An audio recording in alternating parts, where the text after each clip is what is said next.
الحمد للہ رب العالمین والعاقبۃ للمتقین والصلاة والسلام علی سید الانبیاء والمرسلین قال اللہ تعالی وتبارک فی القرآن المجید والفرقان الحمید بسم اللہ الرحمن الرحیم وآیۃ لہم الارض المیتۃ احییناها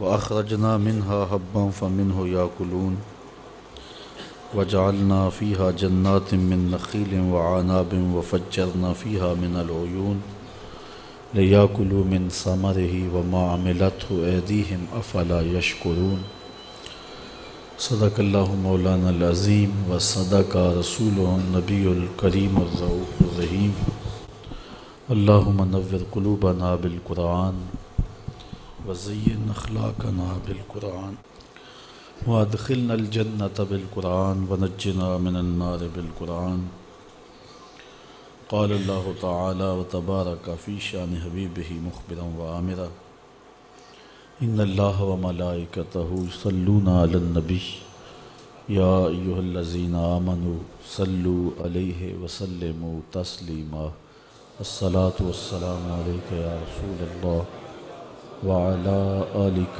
وأصحابك يا محبوب رب العالمين۔ تمام حمد و ثناء، تعریف و توصیف اللہ جل مجدہ الکریم کی ذات بابرکات کے لیے، رسول رحمت، شفیع معظم، نبی محتشم، حضور ختم المرتبت صلی اللہ علیہ وسلم کے حضور ناز میں اپنی عقیدتوں، ارادتوں اور محبتوں کا خراج پیش کرنے کے بعد واجب الاحترام، ذوی الاحتشام، معزز محتشم سامعین، السلام علیکم ورحمۃ اللہ وبرکاتہ۔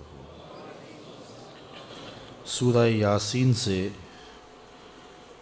2 رکوع درس قرآن میں آپ سماعت کر چکے ہیں، اور کچھ آیات پر آج میں آپ کے سامنے کچھ چیزیں رکھوں گا۔ اللہ تعالی میری زبان پر کلمۃ الحق جاری فرمائے اور ہم سب کو اس صورت کا نور نصیب فرمائے۔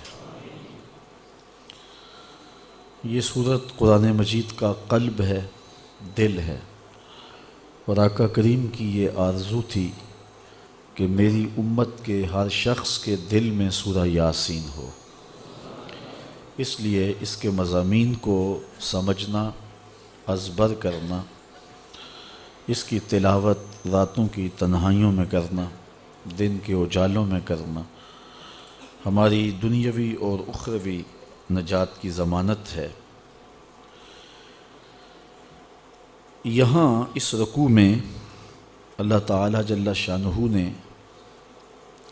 ہمارے ارد گرد جو اس کی قدرت کے نشانات پھیلے ہوئے ہیں ان کی طرف توجہ مبذول کروائی ہے، تاکہ ہمارا یقین و اذعان پختہ تر ہو جائے، اور اللہ کی ذات پر یقین کی پختگی عمل کے لیے مہمیز ہے اور آخرت کی تیاری کے لیے ابھارتی ہے۔ جتنا عقیدہ پختہ ہوگا اتنا عمل عمدہ ہوگا۔ اسی لیے سورہ یاسین کی تلاوت کرنے سے عمل میں نکھار آتا ہے۔ اللہ کی ذات پر یقین بڑھ گیا تو پھر عمل میں بھی نکھار اس کا لازمی نتیجہ ہے۔ اب بڑے وہ دلائل جو ہمارے گرد و پیش میں پھیلے ہوئے ہیں ان سے ہمارے یقین اور اذعان کے اضافے کے ساماں کیے جا رہے ہیں۔ وآیۃ لہم، اور ان کے لیے ایک نشانی، الارض المیتۃ، مردہ زمین ہے۔ زمین جب خالی پڑی ہوتی ہے تو اسے مردہ کہتے ہیں۔ پھر جب بارشیں برستی ہیں، مینہ پڑتا ہے، تو ان میں کسان جب بیج بوتا ہے تو وہ مردہ زمینیں جب سبزہ اگاتی ہیں تو زمرد کی چادر بچھ جاتی ہے، زندگی کے آثار، رویدگی کے آثار ظاہر ہوتے ہیں۔ تو انسان نے اس مردہ زمین کو دیکھا تو وہ کیسی عجیب لگ رہی تھی۔ چند دنوں کے بعد جب اس پہ سبزے کی چادر بچھ گئی تو پھر وہ زمین کتنی خوبصورت دکھائی دیتی ہے۔ اللہ تعالیٰ جل شانہ ارشاد فرماتا ہے کہ ان کے لیے یہ ایک نشانی ہے۔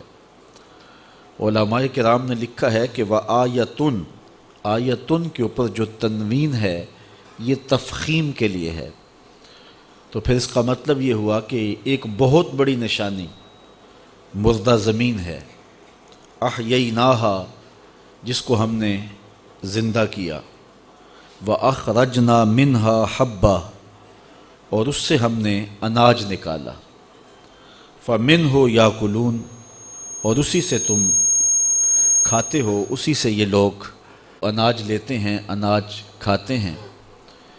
ان کے بھوک اور پیاس کا درماں ہے وہ زمین کی کوکھ سے پھوٹنے والا اناج، زمین کے دامن سے نکلنے والے چشمے۔ تو کہا کہ فَمِنْهُ يَأْكُلُونَ، تو اسی اناج سے وہ کھاتے ہیں۔ تو انسان کی آنکھوں پر غفلت کے پردے نہ ہوں، بصیرت کا نور رکھتا ہو تو یہ چاروں طرف پھیلی ہوئی زمین، اس کے اوپر اگنے والا سبزہ، درختوں کی شاخوں پہ لٹکتے ہوئے پھل، پھلوں کے اندر رس، اس کے ذائقے کی کیفیات اور طبی اہمیت انسان کو ایک رب کے قریب کر دیتی ہے، اور وہ بے ساختہ پکار اٹھتا ہے ربنا ما خلقت ھذا باطلا، مالک تو نے ایسے ہی انہیں پیدا نہیں کیا ہے۔ تو یہ اس کی ذات پر دلیل ہے۔ تو یہ سبزے، یہ زمین کی کوکھ کو چیر کے نکلنے والے پودے، تو کہا یہ ہم نے نکالے ہیں اور اس اناج سے تم کھاتے ہو۔ فَمِنْهُ يَأْكُلُونَ، منہ کو یاکلون سے مقدم رکھا ہے، جبکہ جار مجرور جو ہوتے ہیں وہ متعلق ہوتے ہیں فعل کے، اور فعل کے بعد ذکر کیے جاتے ہیں، لیکن عربی میں کبھی ان کو مقدم بھی کر دیا جاتا ہے۔ تو جب جار اور مجرور مرکب بن کر کے فعل سے مقدم ہو جائے تو اس کی کوئی حکمت ہوتی ہے۔ تو یہاں منہ کو جو مقدم رکھا گیا ہے یاکلون پر، تو یہ اشارہ ہے نباتات کی اہمیت پر۔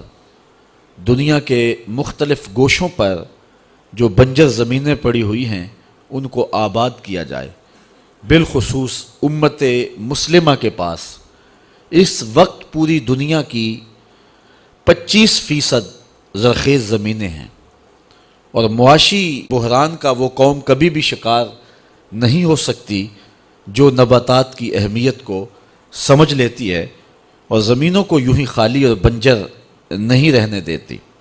تو منہوں کو مقدم کر کے یہ بات بتائی گئی، کاش کہ آیان سلطنت کو قرآن مجید سے بھی شغف ہو اور وہ اس کتاب کے نور سے اپنی زندگیوں میں اجالے بھریں اور اس سے روشنی لے کر کے اپنے معاشی بحران کو دور کریں۔ جب نباتات کی اہمیت کو سمجھ لیا جائے گا تو پھر معاشی بحران کا قومیں شکار نہیں ہوں گی۔ تو کہا کہ یہ اللہ کی ایک نشانی ہے، اس نشانی سے فائدہ حاصل کیا جائے اور بنجر زمینوں کو آباد کیا جائے۔ دنیا کی وہ قومیں جنہوں نے ترقی کی ہے انہوں نے زراعت پہ خاص طور پہ توجہ دی ہے۔ یہ آپ کی بالکل ہمسائیگی کے اندر چائنا رہتا ہے، وہ گملے میں پھول کی بجائے ٹماٹر بیچتے ہیں اور جو ہے وہ کوئی بیل لگا دیتے ہیں جس سے وہ نظروں کی تسکین بھی پاتے ہیں اور پھل بھی پاتے ہیں، اور ہم بڑے بڑے پلاٹ محض آرائشی اور زیبائشی پودوں پر مشتمل رکھتے ہیں۔ اگر بڑے گھروں کے مالک اپنے گھر کی سبزی اپنے گھر میں پیدا کرنا چاہیں تو مشکل نہیں ہے۔ سڑکوں کے کنارے سینکڑوں مربع میل جو ہے وہ زمین خالی پڑی ہوئی ہے، اس کو آباد کیا جائے اور نباتات کی اہمیت کو سمجھا جائے۔ فَمِنْهُ يَأْكُلُونَ میں یہ منہ کو مقدم کر کے اللہ تعالیٰ نے نباتات کی اہمیت اجاگر کی ہے۔ وَجَعَلْنَا فِيهَا جَنَّاتٍ مِّن نَخِيلٍ وَعَنَابٍ وَفَجَّرْنَا فِيهَا مِنَ الْعُيُونِ، ارشاد فرمایا اور ہم نے اس میں باغ بنائے کھجوروں اور انگوروں کے، اور ہم نے اس میں کچھ چشمے بہائے۔ زمین کے اندر اگنے والے پھل، نباتات اور مختلف چیزوں کا ذکر اجمالی طور پہ فرمانے کے بعد خاص طور پہ کھجوروں کا اور انگوروں کا ذکر کیا، اس لیے کہ قرآن مجید کے اولین مخاطبین عرب تھے اور وہاں کھجوریں کثرت کے ساتھ پائی جاتی تھیں، اور انگوروں سے بھی وہ اچھی طرح آشنا تھے، اور ان کے بعض علاقوں میں انگور اعلیٰ نسل کے پائے جاتے ہیں۔ طائف کے اندر اور دیگر علاقوں کے اندر انگور کی 1000 کے قریب اقسام ہیں، اور ان دو پھلوں کا الگ سے ذکر اس لیے بھی کیا کہ یہ پھل انسان کے لیے انتہائی مفید ہیں۔ دماغی قوا کی ضروریات کو جتنا کھجور پورا کرتی ہے اتنا کوئی اور پورا نہیں کرتی۔ معدے کے السر کے لیے جس قدر کھجور مفید ہے، یہ کھجور کا ہی مقسوم ہے۔ کھجور ایک ایسا پھل ہے کہ جو کچا بھی کھایا جا سکتا ہے، جو پکا بھی کھایا جا سکتا ہے، جس کو آنے والے موسموں کے لیے سٹور بھی رکھ سکتے ہیں۔ کھجور کا درخت جو ہے اس پر خزاں طاری نہیں ہوتی ہے، اور اس کی گٹھلیاں جانوروں کے چارے کے کام بھی آتی ہیں۔ عرب گٹھلیاں پیس کر کے اس کو اپنے جانوروں کو کھلایا کرتے تھے، تو انسانی ضرورتوں کی کفالت بھی یہ کھجور کرتی ہے، اور اپنے چوپایوں کی ضروریات بھی اس کھجور سے پوری کی جا سکتی ہیں۔ اور شاید کھجور کے ذکر کا سبب یہ بھی ہو کہ ایک روایت میں آتا ہے اکرموا امتکم النخلہ، اپنی پھپھی کھجور کی عزت کیا کرو، یہ تمہارے باپ حضرت آدم علیہ السلام کے خمیر سے بچی ہوئی مٹی سے بنائی گئی ہے۔ تو انسان کا کھجور کے ساتھ جو تعلق ہے وہ ایک بہت گہرا ہے، اور یہ بہت پرانا درخت ہے جو دھرتی کے اوپر آغاز میں ہی اگا دیا گیا۔ اس لیے کہا گیا کہ اگر تم نظر اٹھا کے دیکھو تمہیں صحراؤں میں اگے ہوئے کھجوروں کے درخت نظر آئیں گے جو تمہاری ضروریات کی کفالت کرتے ہیں، تو کیا ان کھجوروں کو دیکھ کر کے تم رب کی قدرت اور رب کی صنائی اور رب کی کاریگری اور رب کی ذات پر تیقن اور یقین کی دولت نہیں پاتے ہو؟ تو یہ کھجوریں تمہیں کچھ سکھاتی ہیں۔ اور پھر دوسرا ذکر وعناب، انگوروں کا کیا۔ انگور جو ہے اس کا جو شیرہ ہے یہ ماں کے دودھ سے مشابہت رکھتا ہے ذائقے میں اور توانائی میں۔ پھر قدرت نے جس صنائی کے ساتھ، جس کاریگری کے ساتھ اس شیرے کو ایک باریک جھلی کے اندر پیک کیا ہے، یہ ایک الگ کہانی ہے۔ دنیا کا کوئی کاریگر اس اہتمام کے ساتھ شیرے کو پیک نہیں کر سکتا۔ رب نے جس طرح اس شیرے کو انگور کے اندر پیک کیا ہے، تو کہا ذرا اس پہ غور کرو، اس پہ تدبر کرو، بصیرت کی آنکھ کھلی ہے تو غور سے دیکھو، یہ کھجوریں بھی اور یہ انگور بھی ہم نے تمہارے لیے پیدا کیے۔ وَفَجَّرْنَا فِيهَا مِنَ الْعُيُونِ، اور ہم نے اس میں کچھ چشمے بہائے جو تمہاری ضروریات کی کفالت کرتے ہیں۔ دنیا کے مختلف گوشوں میں میٹھا پانی چشموں کی صورت میں انسان کی پیاس بجھاتا ہے۔ ویسے دنیا کے اوپر 32 کروڑ مکعب میل پانی ہے اس وقت پوری دنیا کے اوپر جو پایا جا رہا ہے، جس میں 97.2% سمندروں کا کڑوا پانی ہے۔ صرف 2.8% پانی جو ہے وہ میٹھا ہے۔ اب اس 2.8% میٹھے پانی سے انسانی ضروریات کس طرح پوری ہوں، ایک بہت بڑا مسئلہ ہے۔ لیکن رب کا اہتمام یہ ہے کہ وہ گرم ہواؤں کو جب بھیجتا ہے تو وہ سمندروں سے بخارات اٹھاتی ہیں، اور قرۂ زمہریر میں پہنچ کر کے وہ بخارات جو ہیں وہ جب دوبارہ بارش کا رنگ اختیار کرتے ہیں تو وہ بالکل میٹھا ہو چکا ہوتا ہے، اور پھر پوری دنیا کے اوپر وہ پانی برستا ہے دریاؤں کے راستے، پھر دوبارہ سمندر میں پہنچ جاتا ہے۔ اس آبی سائیکل کا آپ اگر مشاہدہ کریں تو زبان بے ساختہ رب کی تسبیح بولنے پہ مجبور ہو جائے گی کہ اس نے انسان کی ضروریات کو کس طرح پورا کیا، کہاں سے پانی اٹھایا، پھر بادل کب تک اس کو سنبھالے رہے، جب ضرورت پڑی تو پھر ان بادلوں کو نچوڑ دیا گیا، اور پھر گرم موسم کس طرح جو ہے وہ تبدیل ہوئے، اور رتوں کی تبدیلی دلوں میں کیسے قرار دیتی ہے۔ چند دن قبل جو برستی گرمی تھی اور لو کے جو تھپیڑے تھے، آپ نے بھی دیکھا کہ ہر شخص بالبلا اٹھا تھا، روزانہ کتنی اموات واقع ہو رہی تھی، اوپر سے بجلی نہیں، اور پھر حالات یہ ہیں کہ زندگی ایک اذیت بنتی جا رہی تھی۔ پھر رب نے ہواؤں کو حکم دیا، اب اڑاؤ بادلوں کو اور میرے بندوں پہ رحمتیں برسا دو، اور پھر ایسی جل تھل ہوئی کہ موسم کے تغیر دلوں کے قرار کا سامان بھی بنے اور من میں چراغاں بھی ہوا، اور انسان بے ساختہ اس کی رحمتوں اور اس کی کرم نوازیوں پر جھوم اٹھا۔ تو یہ اس کا اہتمام ہے جو اپنے بندوں کے لیے اس نے فرمایا ہے۔ تو اللہ فرماتا ہے وَفَجَّرْنَا فِيهَا مِنَ الْعُيُونِ، ہم نے یہ جو چشمے جاری کیے ہیں، ذرا ان چشموں کو بھی دیکھو، یہ پھوٹتے جھرنے، یہ بہتی ندیاں، یہ گیت گاتے رقص کرتے ہوئے جو ہیں وہ آبشاریں، پہاڑوں کے اوپر تودے، پھر گرمیوں کے موسم میں ان کا پگھلنا، یہ قدرت کے انتظام دیکھیے اور مالک کے رنگ دیکھیے۔ تو اللہ فرماتا ہے وَفَجَّرْنَا فِيهَا مِنَ الْعُيُونِ، اور ان پھوٹتے ہوئے چشموں کو دیکھو، لِيَأْكُلُوا مِن ثَمَرِهِ، تاکہ اس کے پھلوں سے کھائیں۔ اب ثمرہ ہی میں جو ہی ضمیر ہے، اس پر مفسرین کی 3 آراء ہیں۔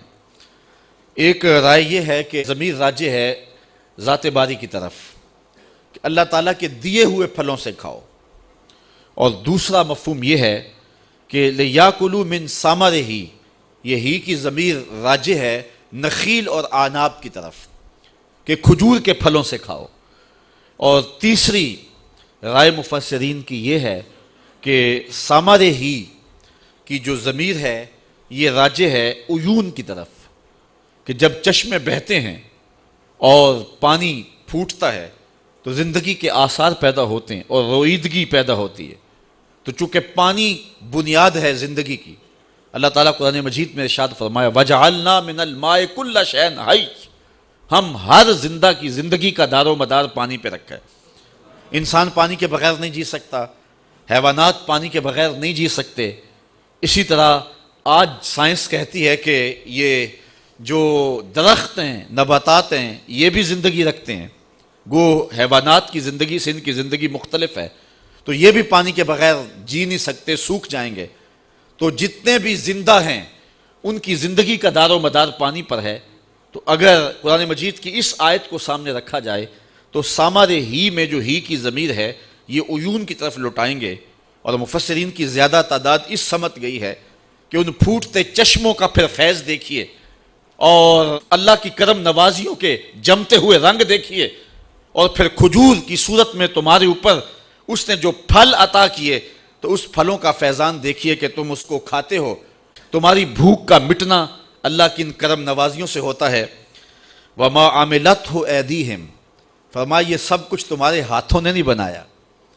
یہ انگور کی بیل کے اندر جو رب نے خوشے لگائے ہیں، ان خوشوں کے اوپر جو جلی چڑھائی ہے، اور پھر کھجور کے اندر، انگوروں کے اندر جو ذائقے رکھ دیے ہیں، پھر اس کے اندر جو طبی تاثیرات رکھ دی ہیں، جو مٹھاس رکھ دی ہے، اور اس کے اندر جو لذتیں رکھ دی ہیں، یہ تمہارے ہاتھ کا کام نہیں ہے، بلکہ ایک رب ہے جس نے اس کھجور کے اندر، انگور کے اندر، پھلوں کے اندر، اناج کے اندر مٹھاس بھی رکھی ہے، توانائی بھی رکھی ہے، تمہاری ضرورتوں کی کفالت بھی ہوتی ہے۔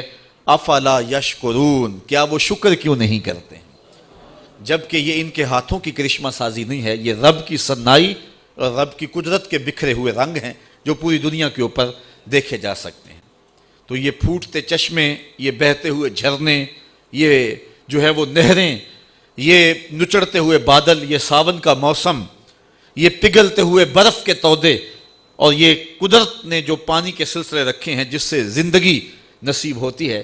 تو اللہ فرماتا ہے کہ دیکھیے کہ ہم نے زمین کو بنجر نہیں رہنے دیا، اس زمین کی سیرابی کے لیے چشمے بھی ہیں جو زمین کے اندر سے پھوٹتے ہیں، اس کی سیرابی کے لیے جو ہے وہ نچڑتے ہوئے بادل بھی ہیں جو جل تھل کر کے رکھ دیتے ہیں، اس کے لیے نہری نظام بھی ہے، اس کے لیے جو ہے وہ ندیاں بھی ہیں، اس کے لیے نالے بھی ہیں جو زمینوں کو سیراب کرتے ہیں۔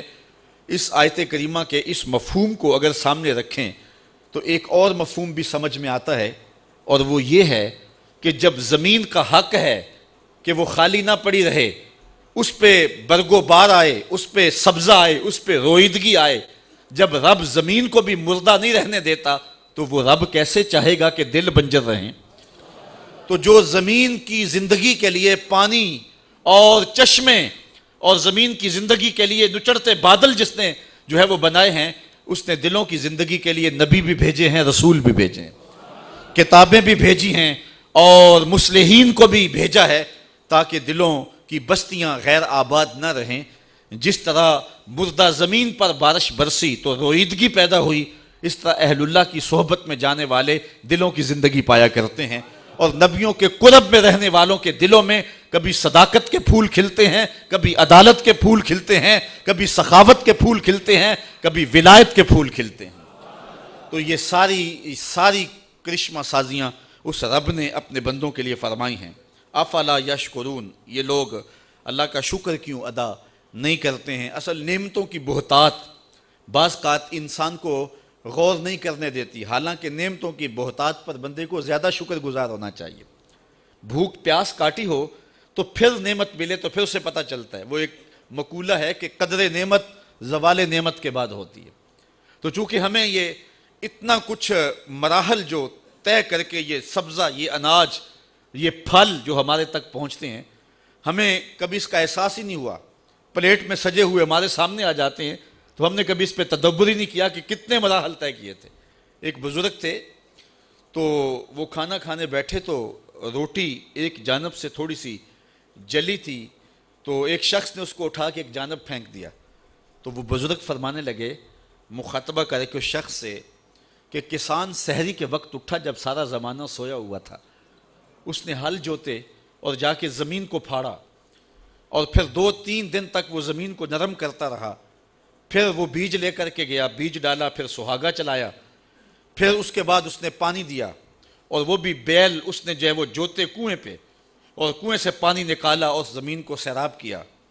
پھر اس کے بعد جب رویدگی پیدا ہوئی تو جڑی بوٹیاں بھی اگ گئیں، تو وہ کسان پہلے تو خود اکیلا جاتا تھا، اب اپنے بچوں کو بھی ساتھ لے گیا، اور ایک کونے سے لے کے دوسرے کونے تک ساری جڑی بوٹیاں نکالتا رہا، اور کئی دن اس عمل میں لگ گئے۔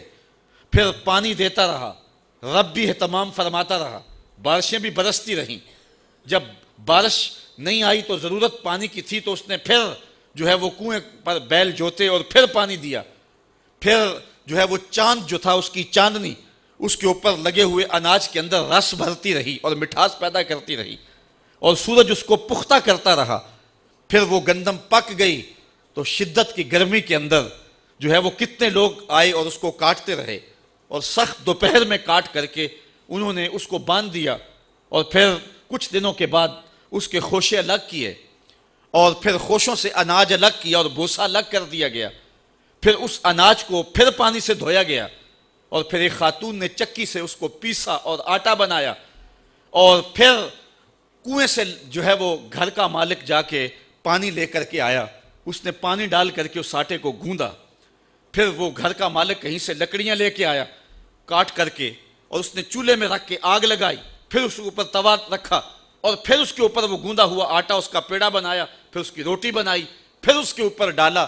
آگ تھوڑی سی زیادہ جل گئی اور ایک کونا جل گیا اور تجھے پسند نہ آیا کہ کہاں سے سلسلہ چلا اور کہاں تک پہنچا، اور تو نے اس طرح اتار کے پھینک دیا۔ یہ اللہ کی نعمت ہے۔ تو چونکہ انسان کی نظر اس سارے منظر نامے کی طرف نہیں ہوتی ہے، اور یا پھر اس کو آسانی سے مل جاتی ہے تو وہ شکر کا لہجہ نہیں رکھتا ہے، اور جب اس کو کوئی نعمت ملنے میں تاخیر ہو جائے تو پھر اسے پتہ چلتا ہے، پھر اس کا رواں رواں شکر ادا کر رہا ہوتا ہے۔ یہ موسم ماہ سیام کا آ رہا ہے، تو سارے دن کی بھوک اور پیاس کاٹنے کے بعد جب شام کے وقت ٹھنڈا اور میٹھا مشروب ملتا ہے اور بندہ اس کو لے کر کے اپنے کام و دہن میں ٹپکاتا ہے، تو انسان کی زبان بولے نہ بولے، انسان کا ایک ایک بال رب کی تسبیح بول رہا ہوتا ہے اور رب کا شکر ادا کر رہا ہوتا ہے، اس لیے کہ سارے دن کی پیاس کاٹی نہ تو اب پتہ چلا کہ پانی کیا ہوتا ہے۔ یہاں حضرت مولا کائنات سیدنا علی المرتضیٰ رضی اللہ تعالی عنہ کا ایک قول آپ کے سامنے رکھنا چاہوں گا حضور کے بارے میں کہ حضور سے محبت کتنی ہے ہمیں. کسی نے کہا جان سے زیادہ، کسی نے کہا مال سے زیادہ، کسی نے کہا اولاد سے زیادہ، کسی نے کچھ کہا. حضرت علی المرتضیٰ فرمانے لگے حضور ہمیں مال سے، جان سے، اولاد سے پیارے تھے، یہاں تک کہ پیاس کی شدت ہو اور ٹھنڈا پانی میسر آ جائے حضور اس ٹھنڈے پانی سے بھی زیادہ پیارے تھے ہمیں. یہ آپ نے پرسوں ترسوں کے اخبار میں دیکھا ہوگا کہ جو ہے وہ عرب میں ایک شخص گاڑی خراب ہونے کی وجہ سے راہ نہیں پا رہا تھا، پھر 40 کلومیٹر پیدل چلا اور پھر اس کی موت واقع ہو گئی. صحراؤں میں پانی نہ ملے تو سیدھی سیدھی موت ہوتی ہے. حضرت مولا کائنات کہتے ہیں کہ ہم بتائیں کہ حضور کتنے پیارے تھے. کہا اتنا سمجھو کہ صحراؤں میں جب موت اپنی آنکھیں نکال رہی ہو اور ٹھنڈا پانی میسر نہ ہو تو اچانک اس پیاس میں ٹھنڈا پانی نصیب ہو جائے تو وہ ٹھنڈا پانی کتنا بھلا لگتا ہے. حضور ہمیں اس سے بھی زیادہ پیارے تھے. مطلب یہ کہ حضور ہمیں جان سے بھی زیادہ پیارے تھے. تو اللہ کی ان نعمتوں کی قدر سیکھیں. اللہ تعالیٰ ان نعمتوں کا ذکر کر کے ہمیں بتا رہا ہے افلا یشکرون، یہ شکر کیوں ادا نہیں کرتے. سبحان الذی خلق الازواج کلھا مما تنبت الارض ومن انفسہم ومما لا یعلمون.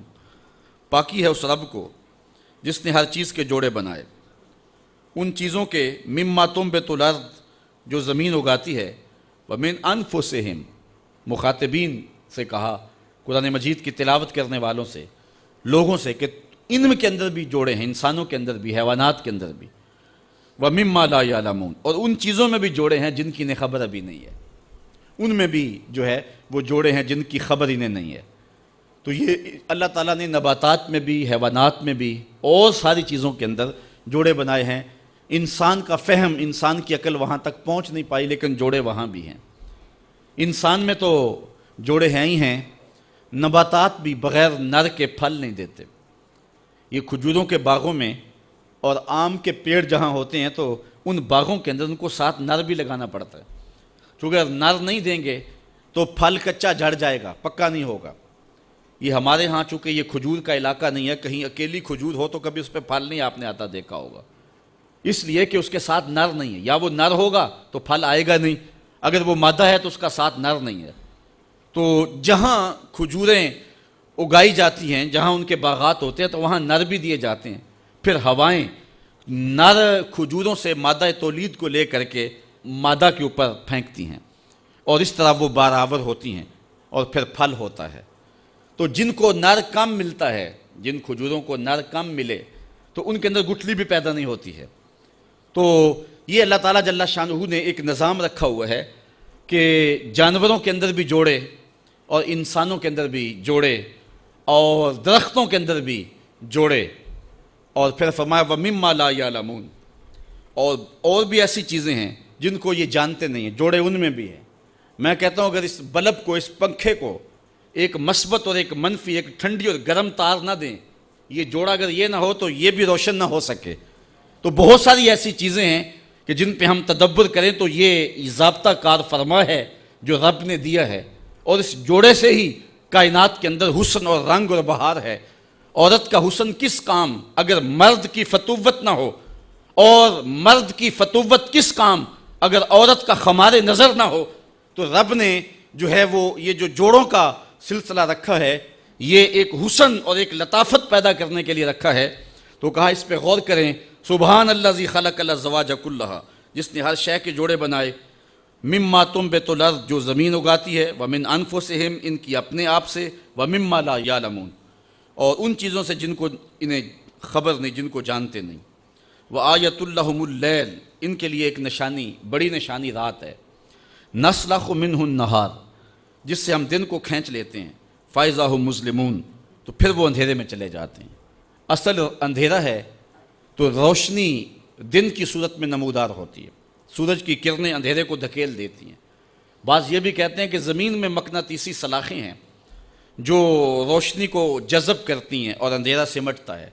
بہرحال جو بھی طریقہ کار ہو، تو دن ایک لباس ہے جو رات کے اوپر چڑھ جاتا ہے اور رات اس کے نیچے چھپ جاتی ہے. کالے حبشی کو سفید لباس پہنا دیں تو سفیدی نظر آئے گی، اور پھر جب لباس کھینچے تو نیچے سے سیاہی نکلتی آئے گی. اللہ فرماتا ہے کہ ہم نے راتوں پر دنوں کے لباس چڑھا دیے ہیں، اور پھر راتیں راتیں نہیں رہی، دن ہو گئے، اور جب ہم دن کھینچتے ہیں تو پھر وہ کالی کی کالی ہو جاتی ہیں۔ شب دہجور کی وہی ظلمتیں، وہی اندھیرے، وہی راہوں میں بھٹکنا۔ تو فرمایا کہ یہ ایک نشانی ہے اگر اس پہ غور کریں کہ ہم نے دن بنائے۔ وَالشَّمْسُ تَجْرِي لِمُسْتَقَرٍّ لَهَا، اور سورج چلتا ہے اپنے ایک ٹھہراؤ کے لیے، اس کا ایک استقرار ہے جس پر وہ چلتا ہے۔ اچھا، حضرت عطا بن ابی رباح رضی اللہ تعالیٰ عنہ، یہ حضرت عبداللہ ابن عباس رضی اللہ تعالیٰ عنہ کے شاگرد ہیں، انہوں نے اس کو لِمُسْتَقَرٍّ لَهَا کو لا مستقر لہا پڑھا، ایک قرات انہوں نے یہ پڑھی ہے۔ تو اس کا مفہوم پھر یہ ہوگا کہ سورج چلتا ہے اور ایسے چلتا ہے تو رکتا نہیں ہے، یعنی مسلسل چلتے چلا جا رہا ہے، اور جو چیزیں سورج کے سامنے آتی ہیں وہ روشن ہوتی ہیں، وہاں دن ہوتا ہے، اور جہاں سورج نہیں ہوتا تو وہاں اندھیرا ہوتا ہے، تو وہ چلتا ہی رہتا ہے، کبھی رکتا نہیں ہے، ایک تسلسل کے ساتھ۔ لیکن جو قرات ہے وہ لمستقر لہا، اس پر ہے، متفق قرات یہ ہے، اس لیے یہاں یہ ہوگا کہ سورج جو ہے وہ اپنے مدار پر، اپنے مستقر پہ چلتا ہے اور کبھی اس سے ہٹا نہیں ہے۔ حضرت ابو ذر غفاری رضی اللہ تعالیٰ عنہ فرماتے ہیں کہ مسجد نبوی میں ہم بیٹھے تھے اور شام کا وقت تھا، سورج ڈوبنے کے لمحے قریب آئے تو حضور نے فرمایا ابو ذر جانتے ہو سورج جب ڈوبتا ہے تو کدھر جاتا ہے؟ تو میں نے کہا اللہ و رسولہ عالم، اللہ اس کا رسول خوب جانتا ہے۔ تو حضور نے فرمایا جب سورج ڈوبتا ہے تو رب کے عرش کے نیچے سجدہ کرتا ہے، تو یہ اس کا مستقر ہے۔ اللہ اکبر۔ تو فرمایا ذالک تقدیر العزیز العلیم، یہ حکم ہے زبردست علم والے کا، یہ رب کا حکم ہے جس سے وہ سرتابی نہیں کر سکتا۔ والقمر قدرناہ منازل حتی عاد کالعرجون القدیم، اب چاند کی طرف توجہ موڑی انسانوں کی۔ والقمر، اور چاند، قدرناہ منازل، ہم نے اس کی منزلیں مقرر کی ہیں، حتی عاد کالعرجون القدیم، یہاں تک کہ یہ کھجور کی پرانی ٹہنی کی طرح ہو جاتا ہے۔ جب چاند چڑھتا ہے تو پہلی رات کے چاند کو ہلال کہتے ہیں، ویسے چاند کے لیے مطلق لفظ جو ہے وہ قمر ہے، عربی میں قمر، کسی بھی حالت میں چاند ہو تو اس کو قمر کہا جاتا ہے، لیکن پہلی رات کے چاند کو ہلال کہا جاتا ہے، اور جب چاند 14ویں رات کو پہنچے تو اسے بدر کہا جاتا ہے۔ تو اس کی مختلف منازل ہیں۔ تو جب پہلی رات کو ہوتا ہے تو اس وقت سارے چھتوں پہ چڑھ کے اس کو دیکھتے ہیں، انگلیوں سے اشارے کیے جاتے ہیں اور بھلا لگتا ہے۔ پھر جب بدر تمام ہوتا ہے تو پھر اس کی چاندنی چکور کے دل میں کشش پیدا کر دیتی ہے، سمندروں میں مد و جزر پیدا ہو جاتا ہے، جوار بھاٹے اٹھتے ہیں، اور پھر اس کے بعد یہی چاند جب بوڑھا ہوتا ہے تو پھر کوئی آنکھ اٹھا کر بھی نہیں دیکھتا، راتوں کی تنہائیوں میں نکلتا ہے اور راتوں کی تنہائیوں میں غروب ہو جاتا ہے، اور اس کی حالت یہ ہوتی ہے کہ جس طرح ایک کھجور کی پرانی شاخ ہو، ارجون کھجور کی اس شاخ کو کہتے ہیں جس شاخ کے ساتھ پھل لگا ہوا ہوتا ہے، اور پھل کی وجہ سے وہ جھک جاتی ہے، تو جب پھل توڑ لیا جائے تو اس کی شکل بالکل چاند کی طرح ہو جاتی ہے۔ جب آخری راتوں میں ہوتا ہے وہ زرد بھی ہو جاتی ہے اور پرانی بھی ہوتی ہے اور جو ہے وہ بے ڈھنگی سی بھی ہوتی ہے۔ اللہ تعالیٰ فرماتا ہے کہ یہ چاند پھر اس مرحلے پہ پہنچتا ہے حتیٰ یہاں تک کہ اللہ اکبر عاد کالعرجون القدیم، کھجور کی پرانی ڈال کی طرح، پرانی ٹہنی کی طرح ہو جاتا ہے۔ اچھا، اس چاند کی گردش سے اور اس کی منازل سے حضرت انسان کو کچھ سمجھایا جا رہا ہے کہ جب تو پیدا ہوا تھا تو چاند کی طرح سارا زمانہ تیرا منہ دیکھنے آیا تھا، تو بھی اس وقت لوگوں کی توجہ کا مرکز بن گیا تھا، اور پھر منازل طے کرتا رہا، اور جوانی کی دہلیز پہ جب تم نے قدم رکھا اور تو بدر تمام ہوا، جب شباب کی بجلیاں تیری آنکھوں سے ٹپکنے لگی تو پھر تیری نظر کا خمار بھی کئیوں کے دل لوٹتا تھا، کئیوں کی نیندیں اچاٹ کر دیتا تھا۔ جس طرح چاند جب جوبن پہ ہو تو چکور کا دل لرزتا ہے اور سمندر میں جوار بھاٹا پیدا ہو جاتا ہے، لہریں اٹھتی ہیں، طوفان پیدا ہوتے ہیں، تو جب بندہ بھی جوانی کی دہلیز پہ ہوتا ہے تو وہ بھی طوفان اٹھاتا ہے، دلوں میں جوار بھاٹے پیدا ہوتے ہیں۔ تو وہ لمحے بھی آئے کہ تو نے دلوں کی بستیاں اور دلوں کی دنیا پر ہلچل پیدا کر کے رکھ دی، تیرا شباب لوگوں کی زندگیوں کے اندر گھلتا رہا اور کتنوں کی نیندیں اچاٹ ہوتی رہیں، تیری زلف کے شکن کتنوں کا قرار لوٹ کے لے گئے، لیکن پھر وہ لمحہ بھی آیا، حتی عادا کل ارجون القدیم، پھر بوڑھا ہو گیا، پھر تجھے کوئی دیکھنے بھی نہیں آتا، کوئی تجھ سے اداس بھی نہیں ہوتا، بچے بھی کترا کے گزر جاتے ہیں۔ کہا انسان ذرا چاند کی منزلوں کو دیکھ، یہی چاند کتنا پیارا تھا، اور آج اسی چاند کو کوئی دیکھتا بھی نہیں ہے۔ بچہ جب پیدا ہوتا ہے تو اس کی مسکراہٹ دل کھینچتی ہے، اور جب بوڑھا مسکراتا ہے تو اس وقت جو ہے لوگوں کی توجہ نہیں ہوتی۔ بچے کی زبان جو ہے وہ اڑ اڑ کے جب بولتا ہے تو اس کی توتلی زبان کا حسن دلوں میں نکھار پیدا کرتا ہے۔ ماں بھی بلہاری جاتی ہے، باپ بھی صدقے جاتا ہے، بہنیں بھی جو ہے وہ قربان جاتی ہیں۔ تو بچے کا ٹوٹا لہجہ اور توتلی زبان خوشیوں کی ایک لہر ہوتی ہے، لیکن جب بڑھاپے میں فالج کی وجہ سے زبان میں لکنت آ جائے، اب توتلا پن پیدا ہو جائے، اب زبان اٹکنے لگے، تو بچے بھی مذاق اڑاتے ہیں۔ ایک لمحہ وہ تھا کہ زبان توتلی تھی تو حسن تھا، آج لمحہ وہ گیا کہ حتی عاد کل ارجون القدیم، کھجور کی ٹہنی سے جب پھل توڑ لیا جائے، اب اس ٹہنی کو کون پوچھتا ہے؟ جب تک پھل آیا نہیں تھا وہ ٹہنی اچھی لگتی تھی، مالی سنبھال کے رکھتا تھا، جڑوں کو بھی پانی دیتا تھا، اور خیال کرتا تھا کہ کوئی ایسا نقصان نہ ہو کہ یہ پودا جو ہے وہ مرجھا جائے۔ پھر جوبن پہ آیا اور جب کھجوریں لگیں تو اس نے پھر رسیاں بھی باندھی اور کھجوروں کو سنبھالنے کے لیے سب کچھ کیا۔ پھر جس دن اس نے اس ڈال سے پھل کاٹ لیا، اب وہ کھجور اجڑ گئی، اب اس کی وہ ٹہنی بے توقیر ہو گئی۔ انسان کی زندگی کا جب شباب لٹ جاتا ہے اور بڑھاپے میں جب وہ کسی قابل نہیں رہ جاتا، تو پھر اس کی بھی یہ مثال ہے، حتی عاد کل ارجون القدیم، جیسے کھجور کی پرانی ڈال ہو۔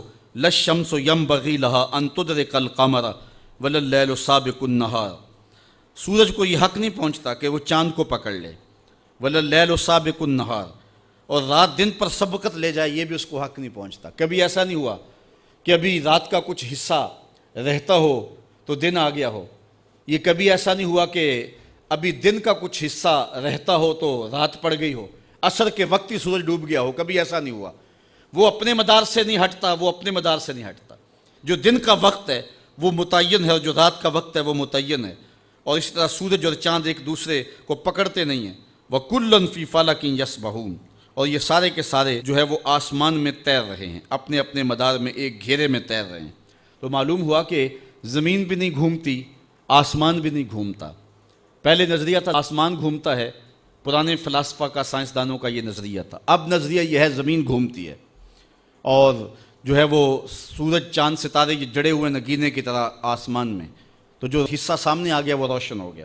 لیکن قرآن نے جو نظریہ دیا، کلن، یہ سارے کے سارے، فی فلک یسبحون، یہ اپنے گھیرے میں جو ہیں، اپنے اپنے فلک میں جو ہیں وہ تیر رہے ہیں، اپنے مدار میں گھوم رہے ہیں۔ تو چاند سورج ستارے گھوم رہے ہیں، آسمان بھی نہیں گھوم رہا، زمین بھی نہیں گھوم رہی، چاند سورج ستارے گھوم رہے ہیں۔ وآیۃ لہم، ان کے لیے ایک نشانی، انا حملنا ذریتہم فی الفلک المشحون، ہم نے ان کے بزرگوں کی پیٹھ میں بری ہوئی کشتی میں سوار کیا، یعنی ان کو، ان کی ذریت کو، جو ذریت بزرگوں کی پیٹھ میں تھی، جو قیامت تک آنے والی نسلیں تھیں، ہم نے بھری ہوئی کشتی میں سوار کیا۔ اللہ اکبر۔ وخلقنا لہم من مثلہ ما یرکبون، اور ان کے لیے ویسی کشتیاں بنا دی جن پر وہ سوار ہوتے ہیں۔ آج کے جدید جہاز اس سے مراد لیے جا سکتے ہیں۔ تو کہا ان کو، ان کی ذریت کو، ان کے ساز و سامان کو ہم نے بڑی کشتیوں کے اندر سوار کر دیا۔ لکڑی کا ایک تختہ ہے جو پانی پہ تیر رہا ہے۔ وَإِن نَّشَأْ نُغْرِقْهُمْ، اللہ اکبر۔ یہ کیسے تیر رہا ہے؟ کہا اگر ہم چاہیں تو انہیں غرق کر کے رکھ دیں۔ آج تو موجیں، طوفان اور جو ہے وہ بڑے بڑے جو ہے وہ حادثات جو سمندر میں روپذیر ہو رہے ہیں، ان کا بیڑا پھر بھی بچ کے گزر جاتا ہے۔ یہ ملا کا کمال ہے یا جو بیٹھے ہیں ان کا کمال ہے؟ کہا ان کا کمال نہیں، رب ان کو بچا رہا ہے۔ اور اگر ہم چاہیں، وَإِن نَّشَأْ، اگر ہم چاہیں، نُغْرِقْهُمْ، ہم ان کو غرق کر دیں، فَلَا صَرِيخَ لَهُمْ، ان کی کوئی چیخ بھی نہ سن پائے، ان کی کوئی فریاد کو بھی نہ پہنچے، وَلَا هُمْ يُنْقَذُونَ، اور نہ یہ بچائے جائیں، کوئی مدد کے لیے کوئی ٹیم ان کی مدد کو پہنچے بھی نہ۔ اگر ہم چاہیں تو ایسی جگہ ڈبو دیں، ایسی گھمن گھیری کے اندر، ایسے منجدار کے اندر کہ ان کی خبر بھی نہ ہو۔ اور دنیا کے اوپر کتنے جہاز ایسی جو ہے وہ گمبھیر اور ایسی ایسی منجدھاروں کے اندر ڈوب گئے ہیں کہ آج تک انسان تو انسان رہے، ان جہازوں کا نہیں پتہ چلا گئے کدھر ہیں۔ تو اللہ فرماتا اگر ہم چاہیں تو ایسی جگہ ڈبو دے جہاں ان کی کوئی فریاد بھی نہ سنے، ان کی کوئی آواز بھی نہ سنے، الا رحمتا منا، لیکن ہم ان کو بچا رہے ہیں۔ کیوں؟ یہ ہماری رحمت کی وجہ سے بچ رہے ہیں۔ وَمَتَاعًا إِلَىٰ حِينٍ، اور ایک وقت کے لیے ان کا برتنا ہے، ان کی موت ان کی زندگی کی حفاظت کر رہی ہے، اس وجہ سے یہ بچتے آ رہے ہیں کہ موت کا بھی وقت نہیں آیا، پیغام اجل ابھی نہیں آیا، تو یہ سمجھتے ہیں ہم بچ کے آگے، تم نہ بچ پاتے، یہ بچانے والا بچا رہا ہے جس نے تمہاری موت کا وقت مقرر کیا ہے، جب تک اس متعین وقت پہ نہیں پہنچو گے تمہیں کوئی نقصان نہیں پہنچا سکتا، اور جب وہ وقت آ گیا تمام تر قوتیں، تمام تر طاقتیں جو ہیں وہ بے بس ہو جائیں گی۔ شیخ سعدی نے لکھا ہے یہ سانپ جو ہوتا ہے نا، سانپ، اس کا پاؤں نہیں ہوتا، یہ اپنے جسم کو بل دے کر کے حرکت کرتا ہے اور آگے جاتا ہے، اور ایک جانور ہے کن کھجورا اسے کہتے ہیں، اس کے 100 پاؤں ہوتے ہیں، 100 پاؤں۔ تو یہ سانپ اور اس کی آپس میں دشمنی ہے، کبھی کن کھجورا کہیں نظر آئے تو سانپ پھر اپنی ایڑی چوٹی کی ہمت صرف کر دیتا ہے اس کو شکار کرنے کے لیے، چونکہ اس کی یہ مرغوب غذا ہے۔ تو شیخ سعدی فرماتے ہیں کہ کن کھجورا نکلا نا تو سانپ نے بھاگ کر کے اسے پکڑ لیا، تو کسی نے کن کھجورے سے کہا تیرے 100 پاؤں تھے اور سانپ کا ایک بھی پیر نہیں تھا، اور تو 100 پاؤں رکھنے کے باوجود ایسے سے پکڑا گیا جس کا ایک پیر بھی نہیں ہے۔ تو اس نے کہا کہ تقدیر کے آگے تدبیر نہیں چلتی، کہ تقدیر ڈاڈی ہے تو تقدیر کے آگے میرا 100 پیر بھی کام نہ دے سکا۔ تو جب تقدیر آ جاتی ہے، موت آ جاتی ہے، تو کوئی تدبیر کام نہیں دیتی ہے، اور جب تک موت نہیں آتی ہے تو پھر زندگی کی موت خود حفاظت کرتی ہے۔ اللہ فرماتا ہے کہ یہ جو بچے آ رہے ہیں، یہ منجدھاروں سے نکل کے ان کے بیڑے باہر آ گئے ہیں، یہ جو ساحل مراد پہ آ لگے ہیں، یہ سمجھتے ہیں جہاز بڑا قوی تھا، یہ سمجھتے ہیں کہ ہمارا جو چلانے والا ملاح ہے، ہمارا جو کپتان تھا وہ بڑا سمجھدار ہے، وہ منجدھاروں سے نکال کے لے آیا۔ کہا ایسا نہیں ہے، بلکہ کیسے جہاز منزل پہ پہنچا؟ الا رحمتا منا، یہ ہماری رحمت کی وجہ سے ہوا ہے۔ اللہ اکبر۔ ومتاعا الی حین، اور ایک وقت تک برتنے کو دینا جو ہم نے مقرر کیا ہے اس وجہ سے۔ وَإِذَا قِيلَ لَهُمُ اتَّقُوا مَا بَيْنَ أَيْدِيهِمْ وَمَا خَلْفَهُمْ لَعَلَّكُمْ تُرْحَمُونَ، اور جب ان سے فرمایا جاتا ہے ڈرو تم اس سے جو تمہارے سامنے ہے اور جو تمہارے پیچھے آنے والا ہے۔ اللہ اکبر۔ اس امید پر کہ تم پر کرم ہو تو وہ منہ پھیر لیتے ہیں۔ یہ ان بد نصیب لوگوں کی کہانی ہے۔ وَمَا تَأْتِيهِم مِّنْ آیَةٍ مِّنْ آیَاتِ رَبِّهِمْ إِلَّا كَانُوا عَنْهَا مُعْرِضِينَ، جب کبھی ان کے ہاں رب کی نشانیوں میں سے کوئی نشانی آتی ہے تو وہ ان نشانیوں کو دیکھ کر کے اللہ تعالیٰ جل شانہ کی عظمتوں کا، اس کی قدرتوں کا اظہار کرنے کی بجائے، سجدہ ریزیاں کرنے کی بجائے، تسبیح و تحلیل بولنے کی بجائے یہ اعراض کرتے ہیں، منہ پھیر لیتے ہیں۔ یہ ان بدبخت لوگوں کا طریقہ ہے۔ وآخر دعوانا ان الحمدللہ رب آفاق کے ہر گوشے میں قرآن سنا کر دم لینا، اب رکنا نہیں، اب تھمنا نہیں، فردوس میں جا کر دم لینا، آفاق کے ہر گوشے میں قرآن سنا کر دم لینا، اب رکنا نہیں، اب تھمنا نہیں۔ بسم اللہ الرحمن الرحیم۔ ہم جہد و عظیمت کے راہی، ہم جہد و عظیمت کے راہی، منزل پہ جا کر دم لیں گے، میدان عمل میں نکلے ہیں، میدان عمل میں نکلے ہیں، باطل کو مٹا کر دم لیں گے، ہم جوہد و عظمت کے راہی منزل پہ جا کر دم لیں گے، آفاق کے ہر ہر گوشے میں، آفاق کے ہر ہر گوشے میں قرآن سنا کر دم لیں گے، اب رکنا نہیں، اب تھمنا نہیں، اب رکنا نہیں، اب تھمنا نہیں، فردوس میں جا کر دم لیں گے، ہم جوہد و عظمت کے راہی منزل پہ جا کر دم لیں گے، میدان عمل میں نکلے ہیں، باطل کو مٹا کر دم لیں گے۔ اس دارالعلوم کی ایک ایک اینٹ میں پیار بھرا ہوا ہے، درد بھرا ہوا ہے، تو اس کے لیے دعا گو رہیں، اپنے تعاون سے بھی نوازتے رہیں۔ اللہ کی توفیق سے یہ ایک مرحلہ تقریباً تکمیل کے قریب ہے۔ ہم نے چاہا یہ تھا کہ 3.5 لاکھ روپے کا ایک ستون بما اوپر والا چھت اور فرشی لینٹر جو پڑا ہے، یہ 3.5 لاکھ روپے کا ایک بنتا ہے، تو اگر ہمیں 99 لوگ مل جائیں تو یہ سارا مکمل ہو جائے، لیکن 47 لوگ ہمیں مل سکے، چونکہ 3.5 لاکھ روپے ہم نعت خواں کو دے لیتے ہیں، مدرسے کو دینا ہمارے لیے مشکل ہے، ہمارا مزاج ایسا بنا ہوا ہے۔ تو پورے ملک کے اندر اتنے لوگ ملے، اللہ ان کے رزق میں بے پناہ برکتیں عطا فرمائے۔ باقی جن لوگوں نے انفرادی طور پہ کوشش کی، 2، 5، 7، 8، 10، 20 ہزار جتنی توفیق کوئی شامل ہوئے، تو یہ اتنا کام مکمل ہوا، اور یہ تھوڑا سا حصہ ہم نے یہ کچھ قرض لے کر کے ڈالا ہے، اور آگے والا حصہ بھی ہم نے جو ہے وہ تعمیر کرنا ہے۔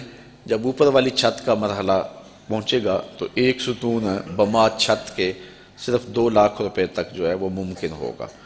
احباب اگر اس حوالے سے جو ہے وہ تعاون فرمائیں۔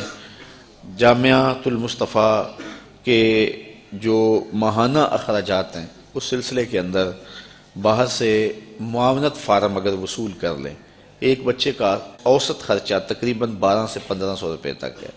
اگر ایک بچے کا خرچہ اپنے ذمے لے لیں، ہمارا نمائندہ ہر مہینے وصول کر لے گا، تو یہ ایک تعاون کی صورت ہوگی۔ بہرحال جس طرح جس سے بن پڑے، اپنے مرحومین کے اصالِ ثواب کے لیے، اس کی تعمیر کے لیے آپ نے کوشاں رہنا ہے۔ جس نے ایک پائی بھی اس جامعہ کے لیے خرچ کی، اے اللہ اس کو جزائے جزیل دے۔ جس نے گزرتے ہوئے پیار کی نظر سے دیکھ بھی لیا، اس کو بھی جزائے جزیل عطا فرما۔